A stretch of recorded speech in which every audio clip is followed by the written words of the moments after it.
Three, two, one. Lift off. Welcome to the Ketamine Startup Podcast. This is where we talk about how to start a ketamine clinic, how to market it, and more. In this episode, Sam interviewed Dr. William Bianchi, an emergency medicine physician and founder of Maverick Medicine in La Jolla, California, where he provides data-driven, evidence-based ketamine infusion therapy. In this conversation, Dr. Bianchi shares his unique path through medicine, his transition out of the Navy, and the inspiration behind his venture into ketamine therapy. Let's dive right into the episode. Welcome, everyone, to the Ketamine Startup Podcast. We are so excited to have Dr. William Bianchi here on the episode today. He's an emergency physician and has his own clinic in Southern California. It's called Maverick Medicine. Will, for those listeners and viewers who don't know who you are, tell us, who are you? Thanks, Sam. Nice to be chatting with you here today. Yeah, like you, I'm an emergency physician. I practice actually on the island of Coronado, where I'm the medical director of a small democratically run group there of about 20 docs. We're a tiny ER. We're about 8 beds. But we're definitely the busiest in the county. It's been a pretty interesting time working there. But I got out of the military last June after about 12 years with the Navy. And I actually, while I was on a combat deployment to East Africa, I had a little bit of downtime. And that's actually when I made my way towards you and initially learned a little bit more about ketamine and ketamine clinics and the intricacies of how to do this type of thing while I was living in literally a Connex box, storage box, stacked 3 high in the middle of Africa. So it was a really nice way to have some time for personal study, but I might have been at one point one of your most remote students. You probably didn't know that, but I was pretty far away. You participated and you were totally engaged. So you were living in a box? Did you say what was the name of it? Like a Connex box. Yeah, those big like kind of metal storage boxes that you see. The military has a big kind of counterterrorism base in Djibouti where they make dorm rooms out of these things. They're easy to put like an AC unit on and stuff. But while I was on this deployment, I was doing a year-long study at CIIS, a psychedelic school, a research certificate actually, in San Francisco, and then coupled that learning with your course and just tried to see everything about all psychedelics. And then did a deeper dive with CIIS on just ketamine, which, as you and I know, we've been working with in the emergency department for a long time. And this was all occurring during the COVID pandemic, where on the emergency front, we were seeing tons more people in the ER, a lot of mental health access problems, substance use problems, and depression. So that was my motivation for pivoting a little bit from emergency medicine. That's really cool because as emergency physicians, like both you and I are well versed with the use of ketamine, typically for procedural sedation. But of course, we're using it off label with our clinics. What was there like a turning point for you when you were like, hey, I'm stepping out of the Navy, finishing up that, and you're the medical director. What was the shift for you? Was there a specific transition point, or was it more of a gradual process for you? Gradual. I think much like you've described just in my communication with you, the emergency department has a lot of challenges. We have lost more and more autonomy as emergency physicians with just the trajectory of healthcare. And I had a craving to want to help my patients I've seen in the ER with mental health complaints a little bit more beyond what we provide as emergency doctors, which is really just you get admitted to the hospital or do you go home with resources to follow up? And it's just very underwhelming as an emergency doctor. You feel hopeless and helpless for your patients because there's really not much to offer there.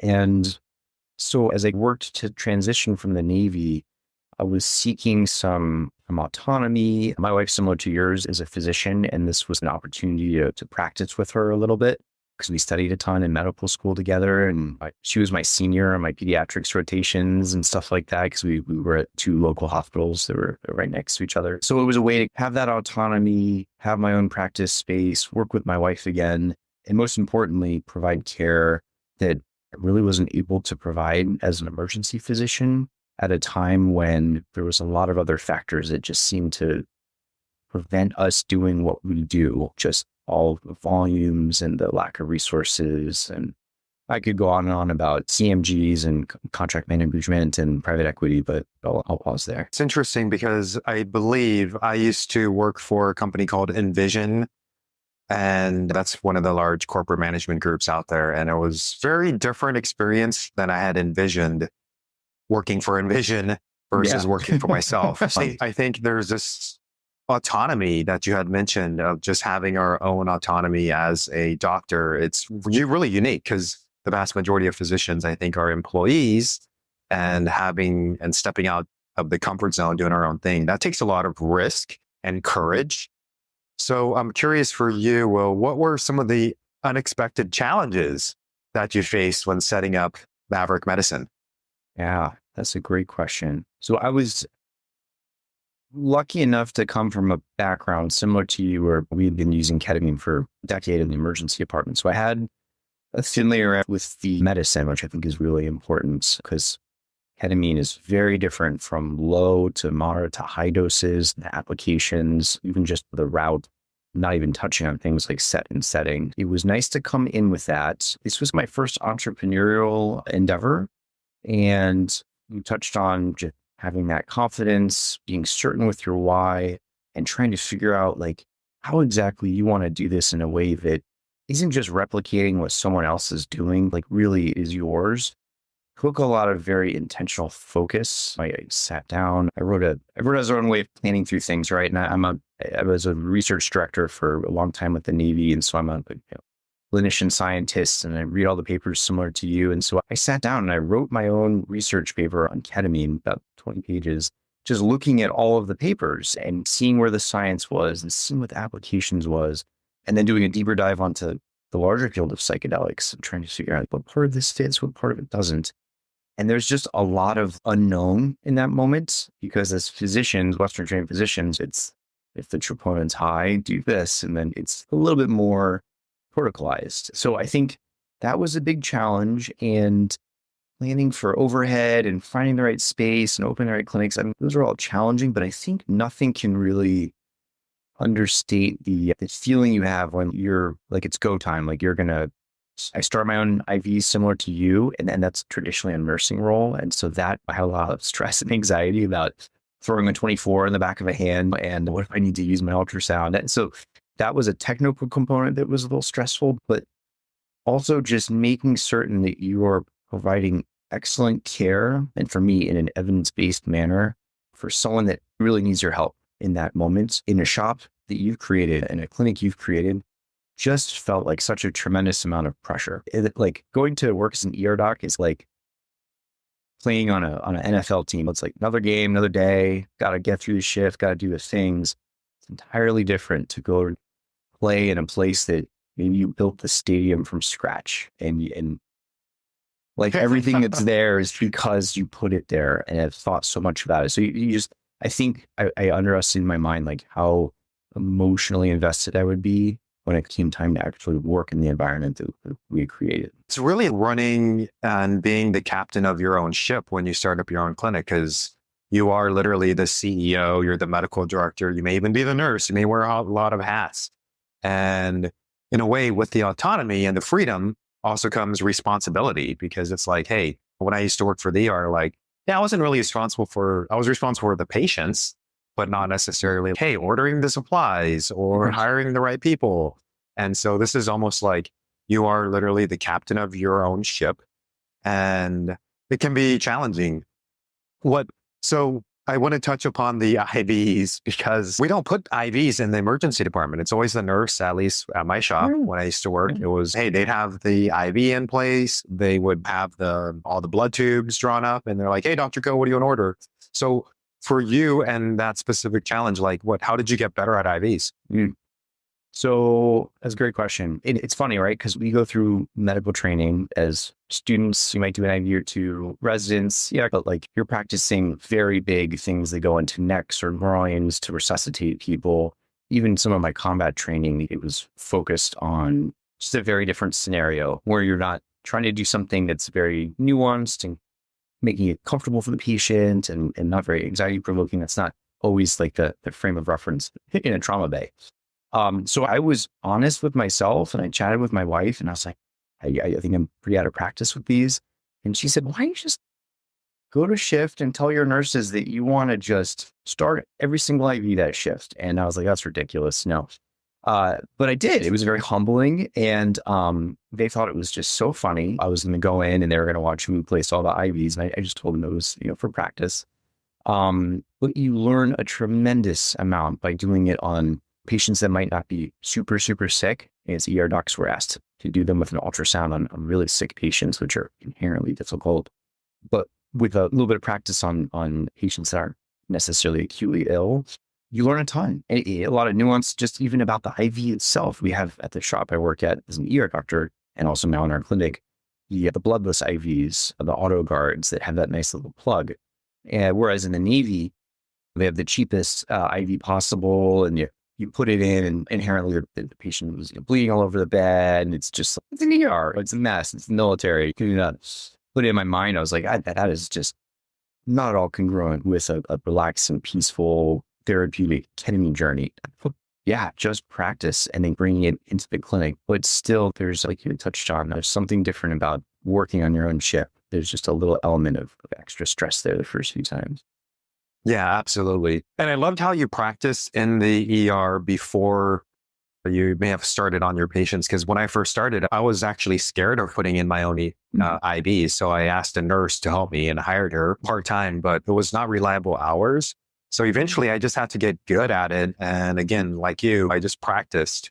I didn't put them on every shift. I would do 2 to 3 IVs for the ER patients. And it was funny because the nurses loved it. They were like, hey, doctor, you want to put in the IV for me? Go for it. And as a matter of fact, why don't you put on this other little thing and drop some blood too while you're there? Grab a urine. Yeah. I grab the urine, the golden urine. I'm always waiting for the urine. It's like, why is that test not back? That's hilarious.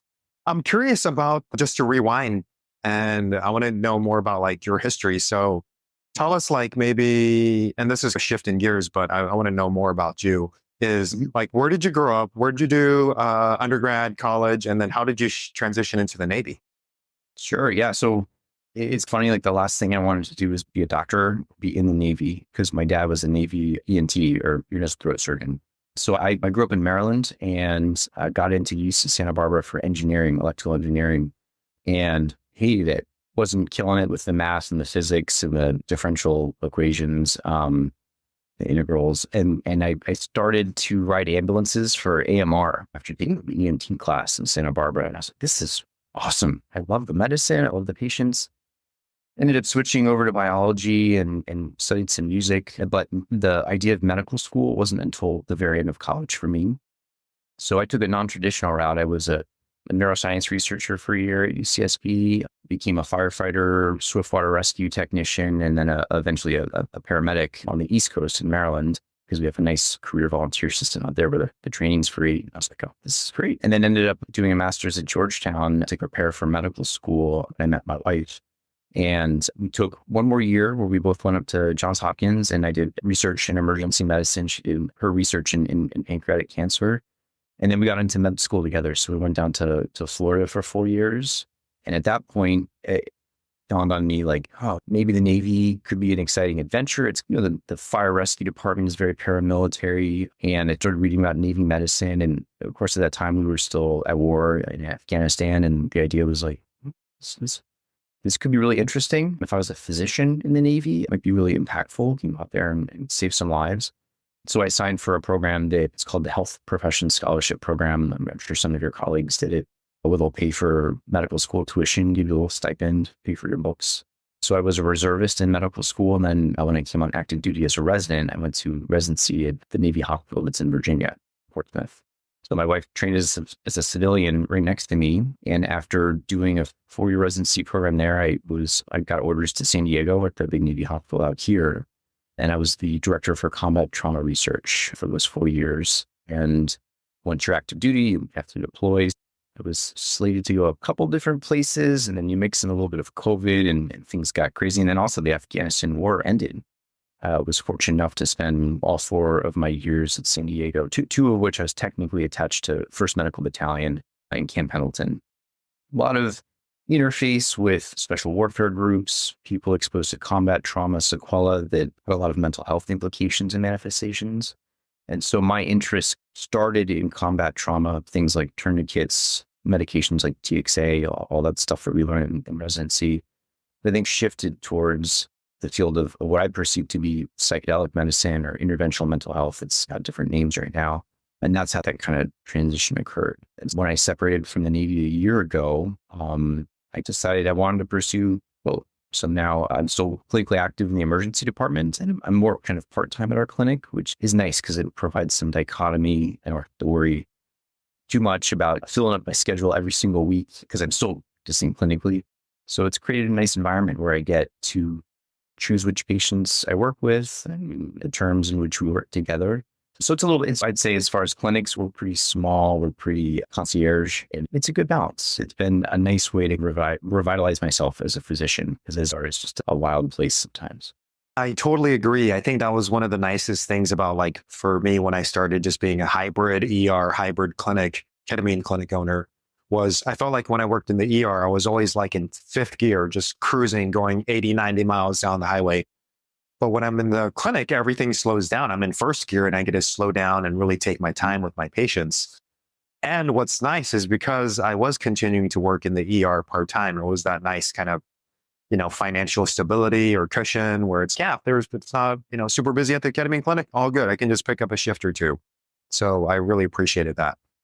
Yeah. It allows you to just have even more autonomy. You don't feel pressured to work with a potential client where this might not be the best fit for you. If you're looking at a ledger sheet that's deep in the red, it's tough. Like, what happens? Emergency department, it's simple. Our patients arrive on these nice, brightly lit ambulances and just come in to see us one after another, even more so than usual. 3 to 5 years, but very much an entirely different practice model. But keeping that balance does to provide for a little bit more autonomy. Absolutely. Because in the ER, of course, we have EMTALA. We're mandated by the federal government to see each and every patient and evaluate them. But in the private practice clinic that we own, we can actually, this might sound strange, is pick and choose who we want to work with. Because although they're coming to us, sometimes I also feel like I'm actually evaluating them to see if they're a good client or patient to work with. Because sometimes that relationship can be long, and it's really nice to be able to pick and choose in a way like, hey, who's a good fit for me and for our style. Yeah, no, exactly. That physician-patient relationship is assumed immediately in the ER all the time with anyone, which there's reasons we went into emergency medicine, and I think it's important, but having a mix where you have some control over that relationship, I think allows for, in some ways, better medicine to be practiced, because you can be completely certain that you are aligned with that client as to what their goals are and whether or not you feel like you're going to be able to help them pursue and accomplish those goals. And you can find the clients that are going to be really motivated and want to fully engage with what you have to offer. How many times in the ER do you see someone come in with a complaint of high blood pressure? They don't take their medicines and they might be eating French fries in triage as someone's checking their blood pressure. It's, okay, man, we'll try. Yeah, it's beautiful. Just to go back, so you have Maverick Medicine and it's in Coronado Island. Is that correct? Or is it in Escondido?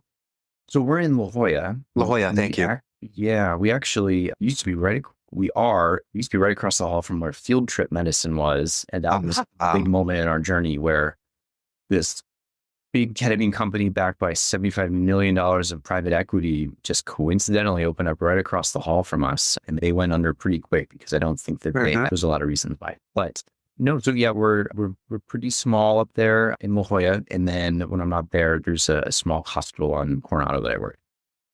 Got it. Thank you. And I believe, and correct me if I'm wrong, your wife is also collaborating with you. Is she seeing patients with you, or is she just doing operation stuff? So she will, similar to how things are in the household, where she's the glue, right? I wouldn't have socks that matched or a clean shirt. So a lot of it has been operational guidance and advice. She's also a clinician similar to your wife. So if I have something I'm wondering about or a client that is maybe a little more complicated medically, I'll informally run things past her. But I'm essentially a solo practitioner at this point. It's just me working directly one-on-one with our clients.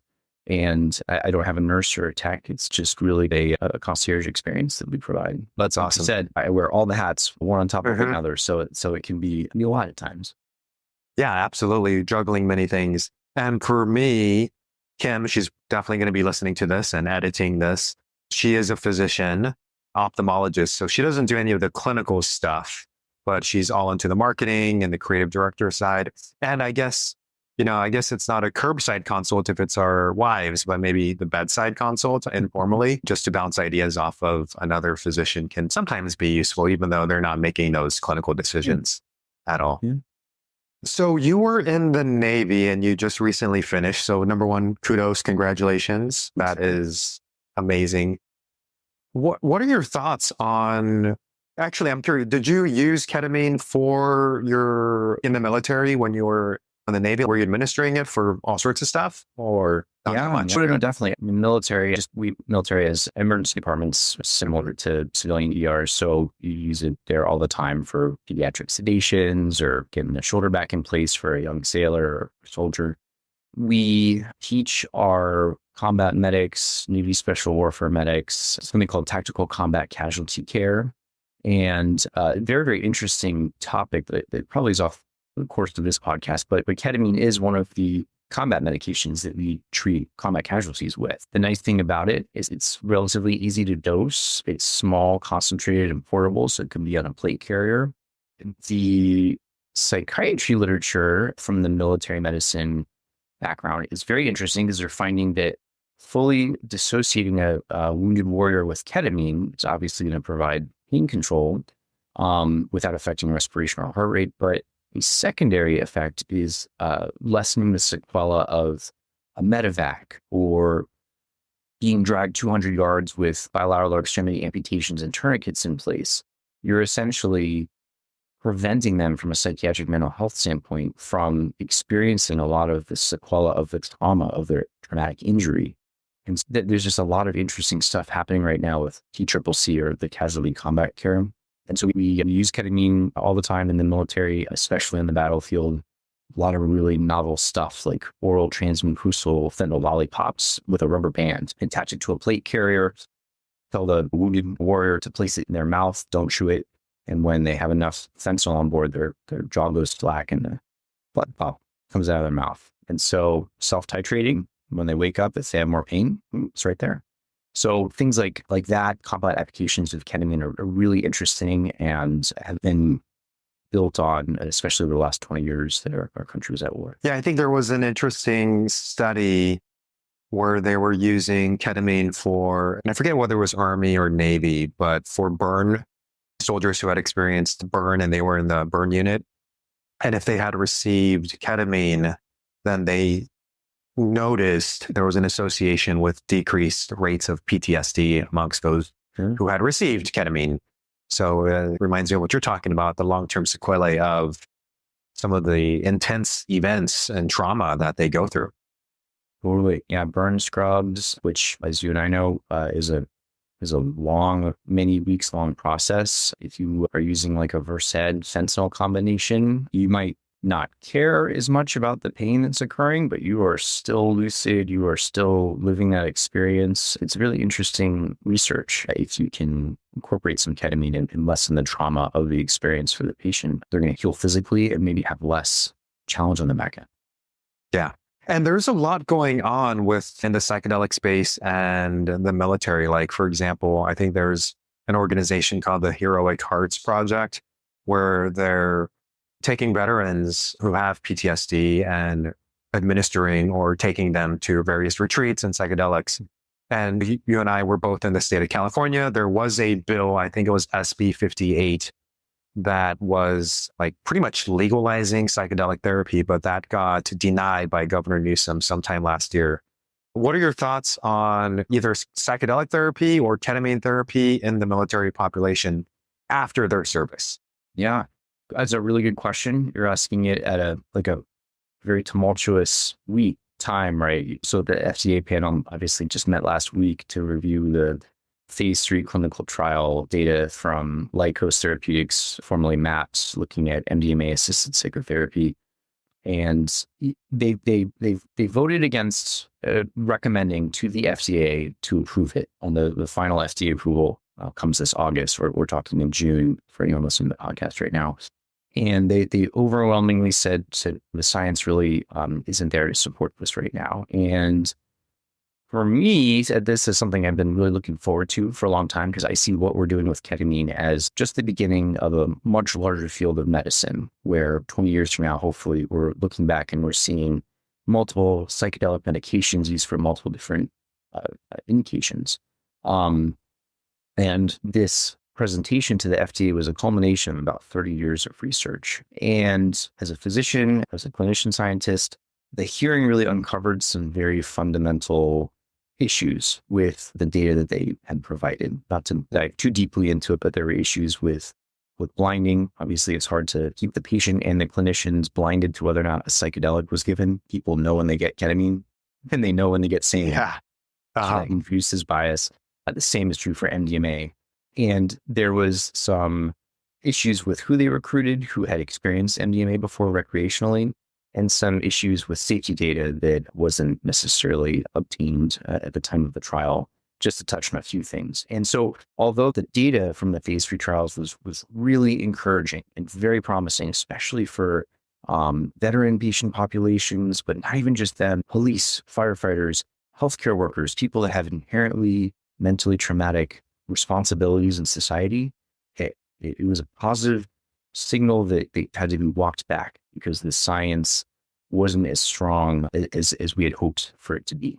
That being said, I think this is a really exciting time, because if you're like me and you nerd out and listen to the whole 8-hour C-SPAN thing, the fact that FDA is even entertaining this modality and that they're really looking at the literature and the science this deeply is amazing. And there was a lot of positive comments about this being a very promising modality for PTSD, which is difficult to treat. So that's tremendously encouraging. And this might just represent a little bit of a scientific setback or delay until a couple more data points are secured. But it's a very exciting time nonetheless. I think that things like ketamine and some of these anecdotal case reports that you're reading from some early clinical research are awesome. And I love your positive outlook for that, because I didn't even think about, hey, at least they are considering it and really looking at it. One of the things that surprised me about the whole hearing was they were on phase 3 studies. And I was like, why didn't they mention it when they were in phase 1 and phase 2? Hey, maybe you guys should include some of the LFTs and kidney function. Maybe you guys can add in a active placebo, or maybe you can standardize the therapeutic protocols. I found it surprising that they didn't give them the feedback as they were passing each phase until the final finish line. And they're like, by the way, you didn't do X, Y, and Z, and that's why it's probably not going to be passed. And it may be, because I know that the official FDA, they haven't made their final, as of this recording, they haven't made the final ruling. So there's a small chance. But I was curious. I was like, why didn't they just mention it previously before they got to near the finish line? Yeah, there's a lot of questions. I trained with MAPS and know both Annie and Michael Lidofer, and actually I was able to get Rick Doblin out to give a talk at the Navy Hospital here in San Diego, ran rounds for the psychiatry department. So they've been working really hard, but they've been doing tons of research for decades, just incredible stuff. But let me tell you, coming from a research background, IRBs, those are beasts to get through with clinical protocols, lots of money involved. True. And they had multiple clinical sites doing this research. And even just a small change to get like an LFT, while it sounds very easy, maybe that was a limiting factor. I think that there's also just some inherent limitations to doing research in this space that I don't know if there is a good solution. Like, what do you provide as a similar placebo, like a dose of IV Precedex? It's hard to, so there's some inherent scientific challenges as well. Yeah, there's a lot of questions. There has been for a long time, but I think they're really starting to narrow down, and science moves very slowly. Yeah, you bring up a good point. I give kudos to MAPS, aka Lycos now, because to actually do the research, like you're saying, to go through these IRB approvals. I remember I was just doing a small little mini research project. It took 6 months, 9 months just to get the approvals and they were doing these large multi-center studies. So I guess, yeah, you're right in that making these small changes may have even delayed it even further with the data collection. So I can see that now. I want to hear more about your clinic. You had mentioned it says concierge, kind of private practice, small. You're the main person doing the whole thing. Like, tell us about your style. Like, what's the way you do it that may be different from another clinic? So every clinic is different. Being on you do a great job of describing like the spectrum of ketamine and indications and treatment approaches. I think that the Ryan Hate Act and the laws that changed with COVID caused this huge explosion in the field of ketamine for mental health. And the oral lozenges that were being mailed out, that are still being mailed out to five or six different companies that are out there, was really concerning to me. I feel like it was just like a matter of time until the Mr. Perry story kind of came out and got the press coverage that brought it to everyone's forefront consciousness. So I found all that to be very concerning as I stepped into this field. And so I really looked super hard at the literature, and there's the CANMAT meta-analysis recommendations, and also the APA that published, I think it was back in 2017, that I gravitated towards. And I looked at the RCTs and the meta-analyses, and I was like, okay, if I'm going to do this, I want to do IV ketamine only. I don't want to be having people doing lozenges, or just places out there doing rectal ketamine or muscle shots ketamine. I want to do what the research is, and about 90% of research is IV. I want to do it in optimal setting, a demedicalized clinic that looks nice and feels comfortable. I want to do it in accordance with what's been researched. So I want to follow 40-minute infusion protocols.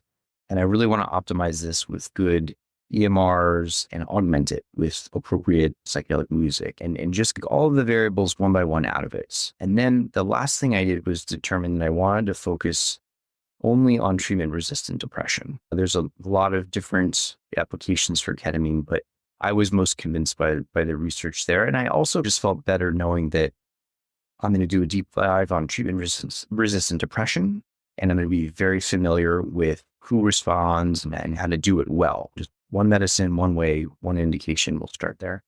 And I found that I just stayed there because the few clients I've worked with that have had some of the other indications, the results have been a little bit less predictable. And I found that some of the more pain indications, things that require longer infusions, deeper infusions, are a little bit harder just for me to coordinate professionally, just because I am still working in the ER. And then the last element to it was doing things on the terms that I would want if I was a client. I'm probably the least efficient of anyone out there doing this stuff. I meet people for a 1-hour intake after we chat by phone. So there's like a 2-tier interview process, really. And then we work together after making certain it's a good fit both ways. And so our appointments are very long. So it's a 2-hour appointment for an infusion. So we just have plenty of time to check in, do the infusion, and allow for a nice recovery. So it's not the most efficient model because 4 infusions in my day is full because it's really just one room and it's just me. So I'm on the far spectrum of probably doing this very slowly and not very efficiently from a business standpoint. But I've found that intention with each of my clients and each of my infusions has been really gratifying, and something that a few months we've been more busy and it starts to dilute that a little bit. That's how our approach is. It's not to say that anyone that's doing this for other indications or in other ways is wrong. They're definitely not. It's just that everyone has their own approach, their own background that they bring to this. And the clients that we work with oftentimes are from backgrounds that I resonate with, military backgrounds, fire rescue, healthcare backgrounds. And it just allows me to give them my undivided attention and really full clinical awareness, which is hard to do if you were to have 2 rooms, you're keeping both full, you got like nurses and techs and stuff, which we might expand at some point in the future too. We're just going slow and really, most importantly, having fun. That's all we got. Wow, there's so much beautiful things you stated there, and in particular about being inefficient. Sometimes this medicine and in this space, like efficiency is not the goal. I know when I worked in the ER, that was the goal because there's 30 to 40 to 50 patients. But with ketamine therapy or psychedelic therapy, like trying to see as many ketamine patients as I can, like at least for me, and it sounds like for you, that's not really our intention or goal to like have 10, 20, 30 patients a day. It's, yeah, I just want to focus on these patients, do the best job I can. It may be slow, and actually tell our patients and our staff, like, here at our clinic, we practice slow medicine. And so we do everything slowly. And some of the staff members who have worked at other clinics, maybe not in a ketamine clinic, but at other dialysis or ICU, like they're stuck in a way or habituated to be moving fast. And I say, no, we're the opposite here. It's very slow. It's inefficient. And I think you bring up a really good point about, yeah, it's okay to slow it down and really focus on one patient at a time. Yeah, that you touched on something there that it's inherent to our ER training. It is all about efficiency, emergency, and this is almost, and maybe that's why I've gravitated and enjoyed it so much, is it's the antithesis of that, like provide that yin yang kind of type thing. And so maybe inefficiency is not the best word. Maybe it is really actually clinical efficiency for the patient, for the indication for what we're doing. But maybe that's just our Western trained ER. That's a good point. It's very efficient for that one patient because they may have been dealing with decades of depression. Yeah. And the other thing that stands out to me about what you were saying, Will, is like how you really picked one focused area, specifically TRD, treatment-resistant depression, and really narrowed in on that spectrum.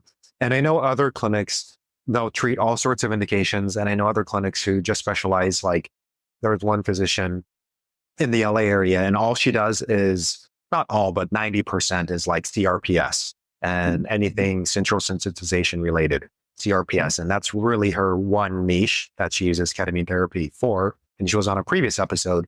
And I like that because then, in a way, it differentiates you from other clinics who may be offering ketamine for 10 different conditions, but really niching. I think that's the key, especially when we're starting out.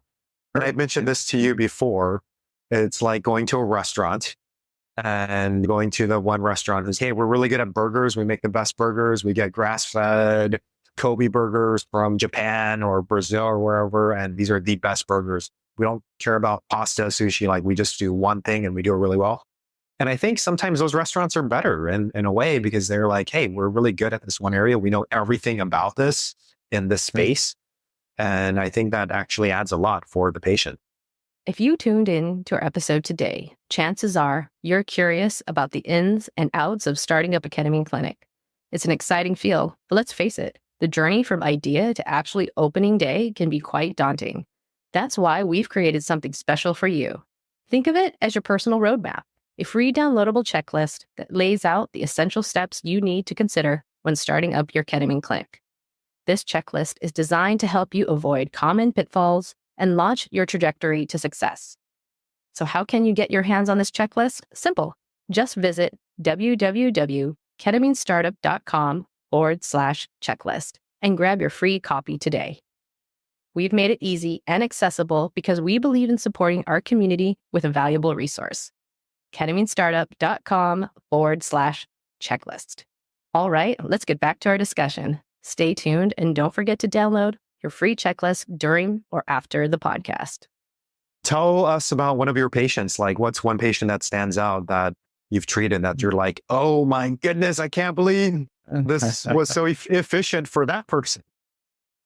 I don't want to jump into a specific patient because we get to, what's cool about what we do is you learn about your client on such an intimate level. You get their whole life story, you really get to know them over the multiple infusions, and also you get to know their families that might be coming with them. I think, to answer your question a little more broadly, I really enjoy working with clients that have a similar background to me, that have never had any type of mind altered state ever before. I recently started working with a client that has never had alcohol, has never smoked marijuana, has never had tobacco, and definitely has never done any recreational drugs to include ketamine. And I'm working on like an induction series with those types of clients that are stuck where they're at, but they're curious and they're hopeful and they're ready to just jump into this with you, is super cool to me because you are like giving them a new perspective into a realm of consciousness that they've only ever heard about or read about. They haven't done any self-experimentation. And so you get to provide this therapy in a way where you're going to give them an amazing experience. And most importantly, they're going to have a great clinical outcome. Whereas someone that's maybe experimented in college or has had really rough history with substance use comes at it with a little bit of trepidation or worry or anxiety. And you get to just work with this a blank psychedelic slate, I guess I could say.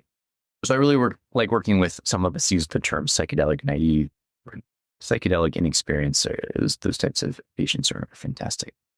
Yeah. And broadly speaking, has there been any patients that you've treated that has been more challenging, or you're like, oh man, that one was a tough one? And you don't have to get into the specifics, just for patient confidentiality. Yeah. So everyone comes from their own background. And I think I've been fooled a couple times, right? I've worked with people with police backgrounds where, imagine having a career where you're like, your job is to fight the war on drugs, but you've had a very traumatic career and things have just been really difficult. And maybe you found yourself at a place where you have treatment-resistant depression, but you've never considered anything like ketamine therapy because you bring your own frame of reference to that type of thing. People that just have their own preconceived notions about what it is that we're doing and what we provide. And so I've found that I always have a little bit of, I don't know, just hesitancy when sitting down to meet and work with those clients. But I've always been pleasantly surprised on the back end where they do it a few times and I'm like, I get it. I feel better. This is awesome. So I think it's mostly been in my own mind where you don't know what you don't know. And you think, oh, I'm working with a retired detective, or I'm working with a really conservative guy from the Marine Corps, and you embark on this journey with them and you're like, they're pretty open-minded. Yeah. Didn't see that coming. Given your clinician scientist, neuroscience background, I'd love to hear your thoughts on what do you think is going on in the ketamine experience for the patients? Because, we know biologically it's an NMDA receptor antagonist, blocking activity of glutamate and affecting the 5-methyl-D-aspartate receptor and all that jazz. Yeah. But from your experience in not only delivering it in the Navy ER, but now with patients in your clinic, what's your thoughts? And you can just hypothesize, I don't know, what are your ideas on that? What's going on there?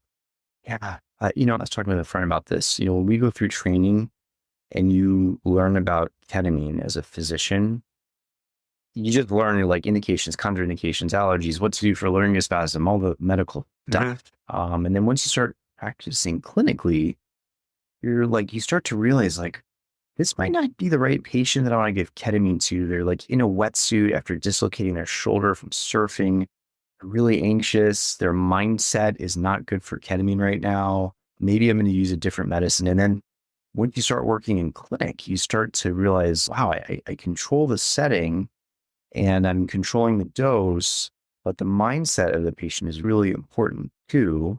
You start to see that the lower doses, because similar to you, I work within that 0.5 to 1.0 milligram per kilogram dosing.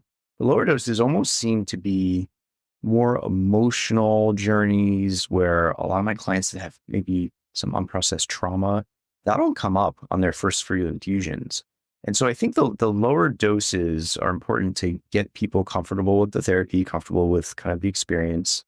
But I find that the content of their journeys, their psychedelic experiences, tends to have a lot of meaning. And then as you increase the dose, approaching that, some describe it ego dissolution or dissociation, those higher doses, usually it's 0.7 to 0.8 for a lot of my clients. That's where it's just they're relaxed, they're on a really immersive experience. There might not be stuff like childhood trauma or other things in their mind that are coming up at the lower doses. And in that moment, I really think those doses are much like a forced mindfulness meditation, where the mind just gets a break from rumination, the way of kind of processing, because really consciousness is amazing, right? It's just our brains interpreting stimuli to create a reality so that we can crawl around in this world and, get food, not die, stuff like that. And that moment at those higher doses, I think is a forced mindfulness where there is. And so I think I really like that snow globe analogy where they talk about shaking the snow globe upside down and the neuronal tracks start fresh again. We could nerd out on all the science and the BNDF and the prefrontal cortex and the GABA and this and that. And we really don't know ultimately at the end of the day. But my gestalt after working with ketamine for a long time is that those higher doses really provide a lot of relief to people that suffer from rumination and depression, and especially suicidal ideation. It's like amazing for that. So that's just my gestalt, though. That's just my experiences. Totally. There's other clinicians that are out there. They're saying full dissociative experience is really important. And I think that there might be some indication for that for some patients, but we're all really still figuring this out. And the science, we're really practicing right at the forefront, to be completely honest. There's a lot to be learned. We didn't even have CPR before the 1970s, when you think about it. Isn't that amazing? People just dropped to the ground and we didn't do CPR on them because we didn't know what it was. Emergency medicine wasn't a thing until the 1980s. You're right.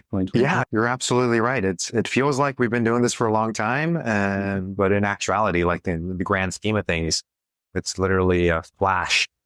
And Again, similar experiences with the doses of ketamine for mental health implications. Yeah, like you, I think one of the things you highlight is customized dosing, right? Because even though there's a range, every person is going to respond differently. Like the standard dosing is 0.5 mg per kg in a 40-minute infusion. I've given that dose to someone before, and that patient had a 20 out of 10 experience. We actually had to stop it early because it was way too strong for this patient. Yeah. And so I was like, okay, 0.5 is too strong. So I'm going to even go lower. I did 0.4 mg per kg, and that was too strong. And eventually I did 0.3 mg per kg, and that was the right dose for her. I was like, oh, this is interesting. I know the data shows 0.5. But for this individual, it was 0.3 mg per kg with tremendous results. And so I think recognizing that every person is going to have a different, I call it the Goldilocks amount. Some people need a higher dose, some people need a lower dose. Yeah. And I think it takes that clinician judgment to know, as well as multiple infusions, to see how they tolerate it and what their experience is like. Great point. Yeah, great point. Yeah, I've had the opposite too. We'll give like 0.5 and people will come out and they're like, what's going on? And they need more. Yeah. Just to have that range to work through. And that's really where that physician client relationship is paramount, because it helps you figure that out. Totally. And I've had patients who go, this has been surprising, where they need higher doses than 1 mg per kg. Sometimes I'll go 1.2, 1.4, 1.5. And so I will titrate it upward, because there was a study done by one of my colleagues, and he was looking at, I believe, veterans and for PTSD. And I think some of those patients were getting like 2 mg per kg IV. So it gives me comfort to know, yeah, someone may need a higher dose, someone may need a lower dose, but I'm going to use my judgment as well as vital sign monitoring to make sure it's safe for the patient. Based upon your experience, and now you're open, you've been doing this, what's one piece of advice that you would offer to someone who's maybe thinking about it? Maybe they are working in the hospital or in the ER or in the OR. Like, what's one piece of advice that you'd offer to them if they are interested in starting up their own clinic? Sam, something that you, I think, did really eloquently in your course and in what you do with a lot of your teaching online is citing that Simon Sinek video, that start with your why. Starting with your why, I think, is the most important thing, because this is hard stuff. Going from working in an ER where the lights are paid for, the supplies are always stocked, the patients are always there, is a big shift to doing something independently. And I've had several colleagues that have heard what we're doing, and have heard of you as well. And everyone, sounds cool. Like, I want to do that. Man, quit my job, open my clinic, do things how I want, become a bajillionaire in a year. Things could not be farther from the truth. And the only thing that's going to sustain you, I think, is coming back to why you're doing what you're doing and reminding yourself, because that's going to be what you go back to every time you encounter an obstacle. And without that, you're going to have a lot of obstacles. Both you and I know that. And you're not going to be able to conquer them all. Or if you're a hard charging physician like you've been for all your career, you might just get stuck at an obstacle and not be able to get past it or beyond it. And that might just cause a lot of undue stress and dissatisfaction, which is really the point of doing this type of work. We're all doing this to help people, to help ourselves, to practice in a way that we want, that we're proud of, that we find satisfying.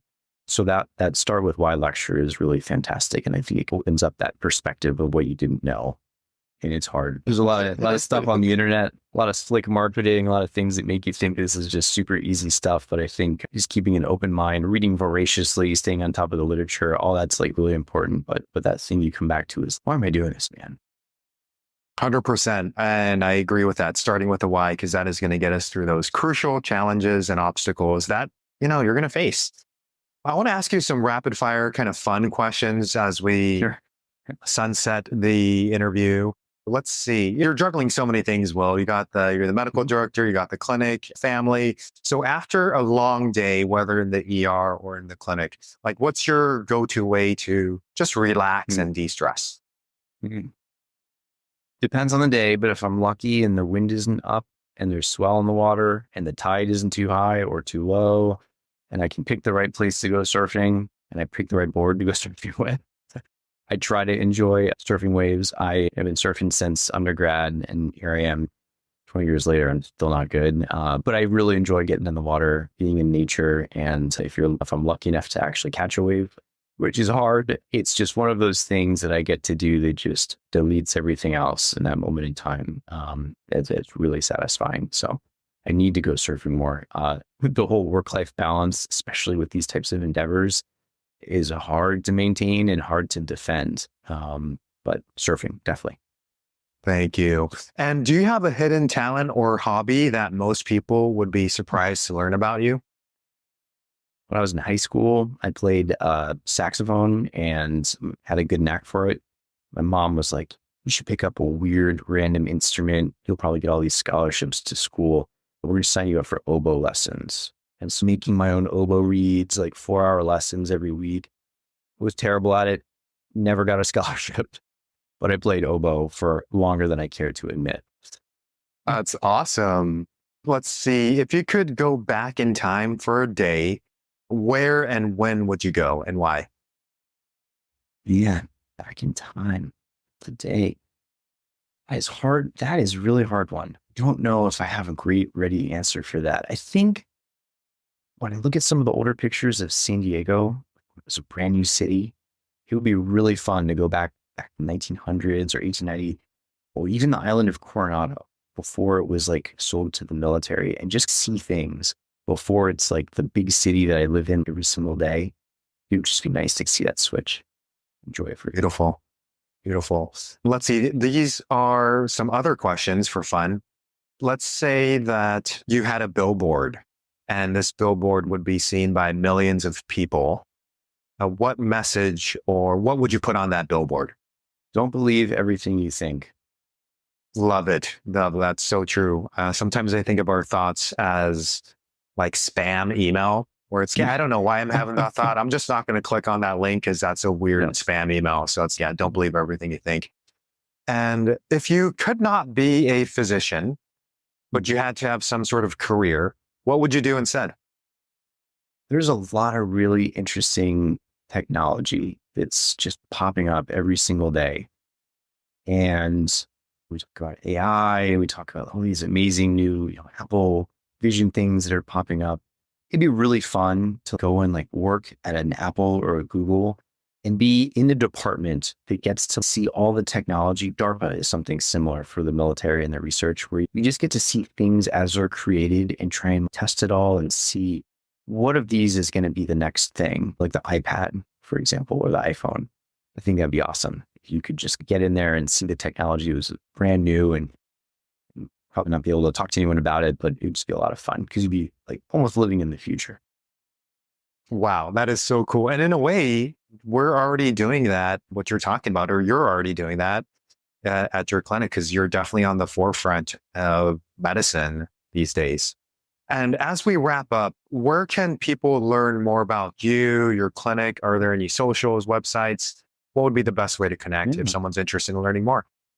Sure. So we have a website. So our clinic is Maverick Medicine, like you mentioned earlier, not Tom Cruise Maverick. This was like before Top Gun. This is more of a Maverick being an independent approach to a challenging mental health problem. So it's just maverickmedicine.com, and our Instagram is the same. And really anyone that reaches out, I try and find a time to connect with them and chat, because as I know, there's a lot of confusing stuff out on the internet, a lot of misinformation, and a lot of the wild west of ketamine. So I try and take time to answer questions, or at least point people in the right direction if they're not a good fit for us. And then I frequently put them to your website and a lot of the stuff that you made. And I think this podcast is a fantastic source of knowledge too, because all of the hard work that you put into this and all the intention that you've put in has really impressed me as a fellow clinician. So I'd tell anyone interested, probably start on your website because there's just some amazing material there, and a lot of their questions I answered right away. Thank you for that recommendation, Will. And before we wrap up, is there anything else that we haven't talked about, or anything else you want to share for the listeners that you want to share? Oh, there's one we haven't talked about. Boy, we could probably go for hours, you and I. It's just such an exciting part of healthcare, mental health right now. It's dynamic. There's unknowns. And I think we've touched on a lot of them, but I think it's important just for anyone listening to know that this is a continuous evolving forefront of medicine. And it's something to stay current on, to stay curious and engaged with. And that's really, as you consider getting into this field, that's what's going to make you successful. That's what's going to ensure your clinical outcomes for your clients, for your patients, just staying active and reading and treating it almost like you're back in med school, because that's really what it is. You got to learn a whole bunch of stuff and you got to study hard and you got to work hard. And really, that's the trick to things that I at least got from you and your wife when I was first starting out. Thank you so much. It's been a pleasure having you on the show, and we'll see you next time. Bye.